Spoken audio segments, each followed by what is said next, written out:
کرتے ہیں شرفا باز، اور بعض دفعہ پولیس کے سامنے بھی جا کے لڑتے ہیں اور کہتے ہیں جھوٹ بولتے ہو تم لوگ، کوئی تمہیں حق نہیں ہے ان پر ہاتھ ڈالنے کا. سارے بعض دفعہ ایک جگہ کے شرفا اکٹھے ہو کر کہیں کہیں مگر ہو جاتا ہے. تو یہ جو شرافت کی رمق ہے یہ مری نہیں ہے، قوم میں زندہ ہے. جب تک چنگاری ہے اس وقت تک آگ کی توقع ہو سکتی ہے، اس لیے اس کو کہتے ہیں رائٹ آف کرنا جائز نہیں ہے. لیکن اسی زمین میں حضور جو آپ نے بحر الکاہل کی مچھلیوں کا ذکر فرمایا، میرے خیال ہے گزشتہ ہفتے ہی صدر جمعیت وہ نورانی صاحب ہیں، ان کا بیان جنگ میں ہی چھپا تھا کہ یہ تمام فتنہ اور تشدد اور یہ جو چیزیں چل رہی ہیں ان کے پیچھے تو مرزائیوں کا ہاتھ ہے. یعنی یہ تو بات انہوں نے اب پھر وہ کر دی. نورانی صاحب تو خیر عجیب نورانی چہرہ ہیں ماشاءاللہ. ہاں جی، ایسے غریب عجیب جھوٹ بولتے ہیں کہ آدمی حیران رہ جاتا ہے. وہ ایک دفعہ پتہ ہے آپ کو افریقہ کے دورے میں گئے تھے، سارے مشن بند کروائے، تالے لگوا دیے، اور وہ پتہ نہیں کون تالے توڑ کے وہاں گیا دوبارہ. اور قوم کچھ نہیں کہتی کہ پاگل ہو گئے مولانا، تمہیں ہو کیا گیا، دماغ پھر گیا ہے، جا کے دیکھو تو وہاں کیا واقعات ہو چکے ہیں، کوئی نہیں پوچھتا. اسی پاکستان کے بچاؤ کے سلسلے میں پرسوں ڈاکٹر مبشر حسن صاحب کا ایک بیان آیا ہے، ان سے منسوب اخبار میں چھپا ہے کہ 2 قومی نظریہ آزادی کے بعد تجربہ ہم نے کر کے دیکھ لیا، یہ فیل ہو چکا ہے. اب ہمیں نیشنلزم کی دیوار جو ہے وہ گرا دینی چاہیے. اور اس ضمن میں وہ ایک مجلس کے بانی ہیں جس میں ہندوستان سے اور یہاں سے پاکستان سے دانشور ایک دوسرے کے ملک میں جائیں گے اور اس موضوع پر وہ بات چیت کرنے والے ہیں. یہ پرسوں ہی کی خبر ہے کہ یہ جو تجربہ ناکام ہو چکا ہے. اس کے متعلق حضور کا کیا؟ نہیں، میں نے کہا پہلے ان سے پوچھیں مولویوں سے وہ کیا کہتے ہیں اس پہ. ابھی تو تازہ خبر ہے، شاید وہ بھی کچھ کہنے لگے. انہوں نے پتہ کیا کہنا ہے؟ انہوں نے کہنا یہ شیعہ سازش ہے، اور ڈاکٹر مبشر سے چونکہ شیعہ ہیں اس لیے یہ ملک توڑنے کی، دوبارہ پاکستان کو دوبارہ ہندوستان میں جذب کرنے کی ایک شیعہ، یہی وہ کہیں گے.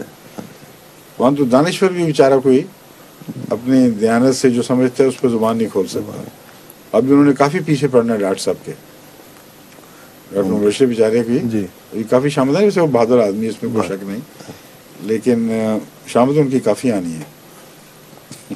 اللہ رحم. ہاں جی، جزاک اللہ. اور میں سوال پوچھنا چاہتا ہوں، یو این او اپنی فوجیں بوسنیا سے اب نکال رہی ہے اور امریکہ نے بھی حامی بھری ہے کہ وہ ان فوجوں کو حفاظت سے نکالنے میں مدد دے گا. اس کے بعد جب یو این او کی فوجیں نکل جائیں گی تو ایمبارگو بھی وہ اٹھا رہے ہیں. بات یہ ہے کہ یہ سازشوں کا ایک سلسلہ ہے، اس کی ایک کڑی ہے. یہ یہاں کے جو وہ دانشور جو دل میں کچھ سچائی رکھتے ہیں، وقتاً فوقتاً اس موضوع پہ سوال اٹھاتے رہتے ہیں. ہمیشہ انہوں نے وہی بات کہی ہے جو میں اس سلسلے میں بیان کرتا ہوں، اور کھل کے اس کے اوپر نہ صرف وہ بات کہتے ہیں بلکہ زیادہ اچھے انداز سے، ان معنوں میں کہ ان کے پاس وسائل ہیں، وہ ثبوت بھی مہیا کرتے ہیں ساتھ. میں تو ایک جائزہ پیش کرتا ہوں، اور یہ جو دانشور ہیں یہ باقاعدہ ثبوت بھی مہیا کرتے ہیں اور بڑی محنت کر کے وہ حوالے نکالتے ہیں جس سے ثابت کرتے ہیں کہ بات اس طرح ہے. ان سب کا میرے پاس ان کے حوالے پڑے ہوئے ہیں سب. کسی وقت میں امید رکھتا ہوں کہ انشاءاللہ بوسنیا کے پس منظر کیا ہوا، کیا سازشیں تھیں، وہ اپنی زبان میں کچھ کہے بغیر مغربی دانشوروں اور امریکن دانشوروں کی زبان میں اس کو ایک کتابی صورت میں شائع کر دیا جائے. وہ مرتب ہے ہر چیز، لیکن ابھی کچھ اور وقت لگے گا. میں اس سلسلے میں یہ بتانا چاہتا ہوں کہ ایک دانشور نے لکھا کہ بات یہ ہے کہ ان کا یہ خیال تھا مغربی طاقتوں کا کہ جو ذرائع ہم نے اختیار کیے ہیں، ایک کے ہاتھ باندھ دیے ہیں، ایک کو کھلی چھٹی دے دی ہے اس نام پر کہ جنگ پھیل نہ جائے، یہ زیادہ سے زیادہ 1 سال کے اندر کلیتاً صفایا ہو جائے گا. اور وہ نہیں ہوا.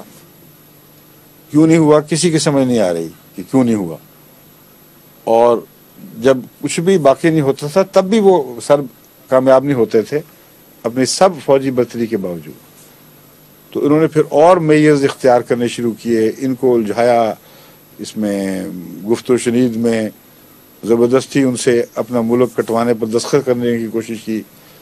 1000 पापड़ बेले, देखिए चली नहीं कुछ, और एक बज़ाहिर नामुमकिन बात हो गई कि कई साल गुजर गए हैं मुसलसल, अभी तक सरबों को ये मौका न मिला कि कुल्लियतन मुसलमानों का वहाँ से सफाया कर दें। ये और इसमें दिन ब दिन जो इंटेलिजेंशिया है वही नहीं बल्कि अवामुन्नास में भी ये एहसास बेदार होना शुरू हुआ कि यूरोप ख़तरनाक नाइंसाफ़ी कर रहा है, वाज़े जुल्म कर रहा है, और जानकर सरबों के ज़रिए वहाँ से मुसलमानों का सफाया करना चाहता है। अब इन्होंने ये तरकीब सोची है कि अब हम इंसाफ के नाम पर कि अच्छा जी हम अलग हो जाते हैं, हमारी पेश नहीं की, हमने बड़ी कोशिश की कि इंसाफ कायम हो जाए और सुलह हो जाए। अब वो बाकायदा बराबर बोस्नियन पर जिम्मेदारी डाल रहे हैं कि उन्होंने ये नहीं किया, उन्होंने फलां नहीं किया, उन्होंने भी हमसे ताउन नहीं किया, उन्होंने हमला किया था फलां जगह। वो जो जवाबी हमला करते हैं उसको ये जारहाना हमला करार देते हैं, जिन्होंने जारहाना हमला किया हुआ है उसको ये सिविल वार कहते हैं। तो कुछ ना पता लगे, सिविल वार का मतलब कुछ ना पता लगे किसका है, क्या हो रहा है। इसलिए बिल इरादा ये साजिश है कि अब निकलोगे तो उनको खुली छुट्टी होगी सरबों को, और के साथ ये पहले बैठे होंगे, ये हो ही नहीं सकता कि तैयारी हो। मुझे यकीन है कि आम एम्बार्गो उठाएंगे, उनको पता मुसलमानों के आम से बहुत दूर हैं और उनके रस्तों में ये हुकूमतों पर दबाव डाल के रोकें डाल सकते हैं। और सरबों के जो आर्म्स हैं वो इस वक्त वहाँ पहुँच चुके होंगे, क्योंकि रूस भी उसमें मदद दे रहा है और खुलम खुला वो इनसे कह रहा है कि सर्ब कौम हमारे करीब है और तुम्हें दखल नहीं देने का हक। इस वजह से रूस से इख्तलाफ चल रहा है, बस रूस की ब्लेसिंग उनके साथ है। और यूगोस्लावियन के पास बहुत हथियार हैं और इतना नुमाया हथियारों का गलबा आता हो सकता है सरबों को कि पेशतर इसके कि दूसरे हथियार पहुँचें, वो इनको जो इनका ख्वाहिश है, इनकी नीयत है, इनको वहाँ से मुल्क से अपने वतन से सफाया कर सकते हैं। ये तो है ज़ाहिरी शक्ल में क्या नज़र आ रहा है, ये चालें हैं। और इस सिलसिले में मैंने MTA को कहा है कि इनके अपने दानिश्वर पेश करें। मैं जब कहूँगा तो कहेंगे देखो जी हमारा प्रोपेगेंडा कर रहे हैं यहाँ बैठे। इनके अपने दानिश्वरों को दावत दें, और हमने एक बहुत चोटी के दानिश्वर से मामला तय कर लिया है, वो अनकरीब इंशाल्लाह आकर MTA में हमारे सवालात का जवाब देंगे और इस पोजीशन के ऊपर वो रोशनी डालेंगे एक बहुत बुजुर्ग ब्रिटिश दानिश्वर के तौर पर। अपनी कौम और यूरोप के मिजाज के मुताबिक वो बताएंगे कि मैं ये समझता हूँ ये हरकतें हो रही हैं, उसमें देखें जो मैं तज़किया पेश कर रहा हूँ वही वो करेंगे। मेरा अंदाज़ा है जो भी फ़र्क हुआ बहरहाल उनकी अपनी राय होगी, लेकिन उस वक्त फिर हमें कोई ये नहीं कह सकता कि MTA कोई प्रोपेगेंडा कर रही है एक तरफा। बल्कि मैंने इनसे कहा है कि कोशिश करें जो उनके मुखालिफ ख्यालात रखते हैं या मुखालिफ सियासी तज़किया रखते हैं उनसे भी दरख्वास्त करें कि फ़लाँ साहब तशरीफ़ ला रहे हैं, आप भी आएँ। तो जो जर्नलिज़म का तरीक़ है मौजूदा कि दोनों फरीक को मौका मिले, उसमें उन दोनों को मौका मिलेगा, फिर दुनिया देखेगी कि क्या हो रहा है। मेरा ज़ाती तज़किया वही है जो मैंने बयान किया है कि बहुत ही ख़तरनाक मोड़ पर पोजीशन पहुंची हुई है।